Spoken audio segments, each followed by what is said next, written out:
चंडीगढ़ में बुधवार को मुख्यमंत्री मनोहर लाल की अध्यक्षता में हरियाणा मंत्रिमंडल की बैठक हुई। बैठक में कई महत्वपूर्ण मुद्दों पर निर्णय लिए गए। बैठक के बाद शिक्षा मंत्री कंवरपाल ने मंत्रिमंडल की बैठक में लिए गए निर्णयों के बारे में जानकारी देते हुए बताया कि हरियाणा विधानसभा का बजट सत्र आगामी 5 मार्च को दोपहर 2 बजे शुरू होगा।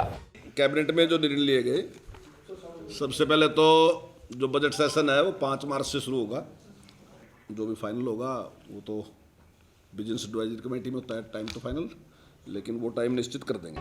उन्होंने बताया कि हरियाणा खेलों में पहले से ही अग्रणी है। हरियाणा के खिलाड़ियों को प्रोत्साहित करने के उद्देश्य से विशेष रूप से जो आर्थिक रूप से कमजोर हैं लेकिन ओलंपिक खेलों में भाग लेने के लिए क्वालिफाई करते हैं, उनके लिए हरियाणा सरकार ने 5 लाख रुपए की राशि देने का निर्णय लिया है। जो हमारे ओलंपिक खिलाड़ी हैं उनके लिए हमने निर्णय लिया कि जो भी उसमें सेलेक्ट होते हैं ओलंपिक में जाने के लिए, तो उनको 5 लाख रुपए हम तैयारी के लिए देंगे। पहले तो उनको किसी प्रकार का कोई किट या और चाहिए तो तैयारी के लिए, तो उनको 5 लाख रुपए का हमने एक प्रावधान रखा है कि हम 5 लाख रुपए उनको एडवांस देंगे।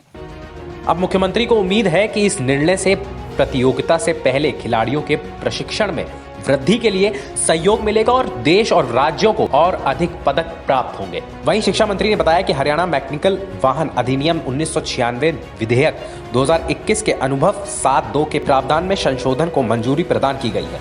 संशोधन के अनुसार कोई भी व्यक्ति जो धारा 4 के तहत किए गए आदेश के अधीन पत्थरों की मांग संग्रहण करने या रखने के लिए प्राधिकृत किया जाता है, वह पुलों, सुरंगों, नौघाटों, संपर्क मार्ग या नई सड़कों के भाग या बाईपास सहित सड़क जैसी भी स्थिति हो जिनके संबंध में आदेश किया जाता है, वो बेहतर यातायात स्थिति बनाए रखने के लिए जिम्मेदार है। जैसे कोई भी व्यक्ति सड़क बनाने के लिए या दूसरे अन्य कोई सरकारी कार्य था उसके लिए अपनी इच्छा से भूमि दे देता था, लेकिन बाद में टाइम बाय टाइम, मतलब मेरे बाबा जी ने कोई ज़मीन दी और उसके बाद अब आके मैंने केस कर दिया कि भाई मेरे को तो उस टाइम कोई उसके लिए मुआवजा नहीं मिला था, तो उसका हमने एक प्रावधान कर दिया कि अब वो इस प्रकार का केस करके हमारे से इस प्रकार का मुआवजा सरकार से नहीं ले सकता।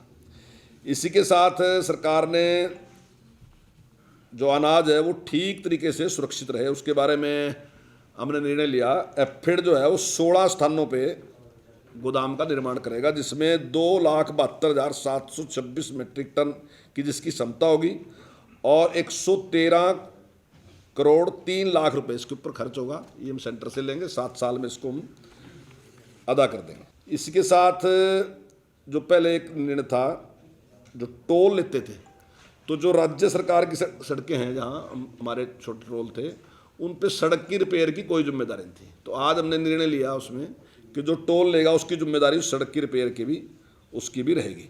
इसी प्रकार से महेंद्रगढ़ में जो एक टोल प्लाजा था उससे हमने टोल जो है वो उसका वापस ले लिया। अब उस पर टोल की व्यवस्था नहीं रहेगी, टोल नहीं लगेगा उस पर। महेंद्रगढ़ में अटेली खेड़ी रोड पर एक टोल पॉइंट था, उससे हमने टोल आज से हटा दिया। वी न्यूज़ के लिए कुमार रमेश की रिपोर्ट।